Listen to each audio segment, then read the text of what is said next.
Red book ఇప్పుడు ఆంధ్రప్రదేశ్ ఉన్నతాధికారుల్లో కొంతమందికి గుబులు పుట్టిస్తున్న అంశం. వైఎస్ఆర్ పార్టీ హయాంలో కొంతమంది అధికారులు గీట దాటి మరీ వ్యవహరించారు. తెలుగుదేశం పార్టీ నేతలపై తప్పుడు కేసులు పెట్టడంతో పాటు అక్రమ అరెస్టులు చేశారని, వారినెవరిని వదిలిపెట్టేది లేదని, అందరి పేర్లు రెడ్ బుక్ లో ఉన్నాయని నారా లోకేష్ హెచ్చరిస్తూ వస్తున్నారు. ఇలా హెచ్చరిస్తున్నారని చెప్పి సిఐడి అధికారులు కోర్టులో కూడా పిటిషన్ వేశారు. చంద్రబాబు బెయిల్ రద్దు వాదనల సమయంలో సుప్రీంకోర్టులోనూ వినిపించారు. ఇప్పుడు ఆ రెడ్ బుక్ అమలు చేసేందుకు అవకాశం టీడీపీకి నారా లోకేష్ కు వచ్చింది. అందుకే అధికారులు గుబురు పడుతున్నారు. ఎన్నికల్లో టీడీపీ ఘన విజయం సాధించిన తర్వాత నారా లోకేష్ మీడియాతో మాట్లాడారు. కక్ష సాధింపులు అనేవి తమ ప్రభుత్వంలో ఉండవని స్పష్టం చేశారు. అప్పుడే చాలా మందిలో ఇక రెడ్ బుక్ ను అమలు చెయ్యరా అని ప్రశ్నించారు.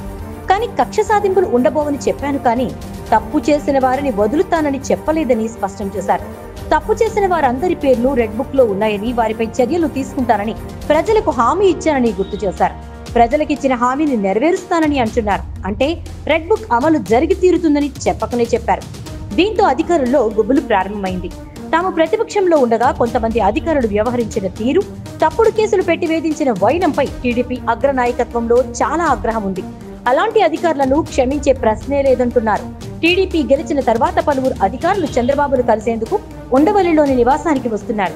అయితే అందరికీ ఛాన్స్ ఇవ్వడం లేదు. చీఫ్ సెక్రటరీగా ఉన్న జవహర్ రెడ్డికి కేవలం బొకే ఇచ్చే అవకాశం మాత్రమే కల్పించారు. ఆయన తీరుపై చంద్రబాబు ఆగ్రహంగా ఉన్నారు. పైగా జవహర్ రెడ్డిపై అనేక ఆరోపణలు ఉన్నాయి.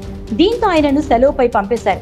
అలాగే సిఐడి చీఫ్ గా ఉన్న ఐపీఎస్ అధికారి సంజయ్ కూడా చంద్రబాబును కలిసేందుకు ప్రయత్నించారు. లీవ్ పెట్టి అమెరికా వెళ్లాలనుకున్న ఆయన ప్రయత్నాలను నిలువరించారు. దీంతో ఆయన చంద్రబాబును కలిసేందుకు వెళ్లారు. కానీ ఆయనను చంద్రబాబు ఇంట్లోకి కూడా వెళ్లనివ్వలేదు. అలాగే intelligence chief PSR Seetharamanjaneyulu, senior IPS చంద్రబాబును కర్నూలులో అరెస్ట్ చేసిన కొల్లి రఘురామిరెడ్డి కూడా కలిసేందుకు ప్రయత్నించారు. వారెవ్వరికీ అనుమతి లభించలేదు. ప్రమాణ స్వీకార ఏర్పాట్లు చేస్తామని కలిసేందుకు ప్రయత్నించిన గుంటూరు కలెక్టర్ వేణుగోపాల్ రెడ్డిని కూడా దూరం పెట్టారు. ఆయనను కలిసేందుకు కూడా చంద్రబాబు ఆసక్తి చూపించలేదు. వీరంతా రెడ్ బుక్ లో ఉన్నారని భావిస్తున్నారు. వైసీపీ ప్రభుత్వం ఉన్నప్పుడు టీడీపీ నేతలు అత్యంత గడ్డు పరిస్థితిని ఎదుర్కొన్నారు. సాక్షాత్తు టీడీపీ అధినేత చంద్రబాబు నాయుడు కూడా 50 రోజుల పైగానే జైల్లో ఉండాల్సి వచ్చింది. ఆయన బెయిలిచ్చే సమయంలో హైకోర్టు కేసుల్లో కనీస సాక్ష్యాలు లేవని స్పష్టం చేసింది. కిల్ కేసు సహా అన్ని తప్పుడు కేసులేనని, తప్పుడు కేసులు పెడుతున్న సిఐడి అధికారుల్ని వదిలేది లేదని స్పష్టం చేసింది. సిఐడి చీఫ్ గా 2 సీనియర్ ఐపీఎస్ లు పనిచేశారు. ఒకరు పివి సునీల్ కుమార్ కాగా మరొకరు సంజయ్. వీరిద్దరిపై టీడీపీ విరుచుకుపడుతూ వస్తోంది. రిషాంత్ రెడ్డి, జాషువా వంటి ఎస్పీలు సహా అనేక మందిపై ఆరోపణలు చేస్తోంది. టీడీపీ నేతలను విపరీతంగా వేధించిన వారిని వదిలే ప్రసక్తే లేదని చెప్తున్నారు. రెడ్ బుక్ లో ఉన్న వారిలో డెప్యుటేషన్ అధికారులు కీలకం. జగన్ సీఎం అయిన తర్వాత డెప్యుటేషన్ మీద ఇతర రాష్ట్రాల నుంచి వచ్చిన వారు ఇక్కడ కీలక పదవుల్లో ఉండి అనేక ఆరోపణలు ఎదుర్కొంటున్నారు. వారందరూ రిలీవ్ అవ్వాలని అంగీకరించడం లేదు.